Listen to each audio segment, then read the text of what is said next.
இரண்டாவதாக வேத வசனத்தை கேட்கிறவர்களுடைய இருதயம் மாக்கிய வாசல்கள் திறக்கப்படும். உலகத்திலே இருக்கிறதுல விசேஷமானது அதுதான். ஒரு மனுஷனுடைய இருதயம் திறக்கப்பட்டுச்சுன்னா அதை விட வேற ஒண்ணுமே இல்லை இல்லையா? இன்னைக்கு எல்லா மனிதர்களுடைய இருதயம் அடைக்கப்பட்ட நிலையில காணப்படுது இல்லையா? வேத வசனத்தை சரியா நம்மளால கவனிக்க முடியாம எதையாவது அங்க எங்கேயும் பறக்க பார்த்துட்டு இருக்கோம், இல்லைன்னா எதையாவது சிந்திச்சு கொண்டிருப்போம். ஆனா அப்போஸ்தலர் 16ஆம் அதிகாரம் 14வது வசனத்துல அங்க ஒரு அம்மையார் இருக்கிறாங்க, தியத்தீரா ஊராளாகிய லீதியாள் என்னும் அம்மையார் இருக்காங்க. அவங்க ரத்தாம்பரம் விற்கிறவங்க.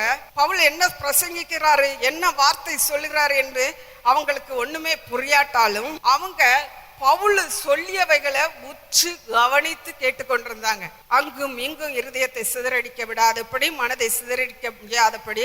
ஏன்னா அந்த ஆற்றங்கரையில சிறுவர்கள் விளையாடுவாங்க, தண்ணி இறைச்சல், பறவைகள் இறைச்சல், ஆள்கள் நடமாட்டம் இருக்கும். எதையும் கவனிக்காம பவுல் சொல்லியவைகளை கேட்டுக்கொண்டிருந்தபடினா லீதியாளுக்கே தெரியல அவங்க இருதயம் திறக்கப்பட்டது. அதே போலதான் இன்றைக்கு ஒருவேளை நீங்க நினைக்கலாம், சொல்லப்படுகிற வேத வசனம் எனக்கு கொஞ்சம் கூட புரியலையே அப்படின்னு நினைக்கலாம். ஆனா புரியாட்டாலும் நீங்க அந்த வார்த்தைகள் உள்ள போவதற்கு கவனமா கேட்டுக்கொண்டிருந்தீங்களானா நிச்சயம் உங்களுடைய இருதயமாக்கிய வாசலை கர்த்தர் திறப்பாரு. இருதயமாக்கிய வாசல் திறக்கப்பட்டுடுனா இயேசு சுவாமி உள்ள வந்து அமர்வார். சந்தோஷம், சமாதானம், நிம்மதி இருக்கும்.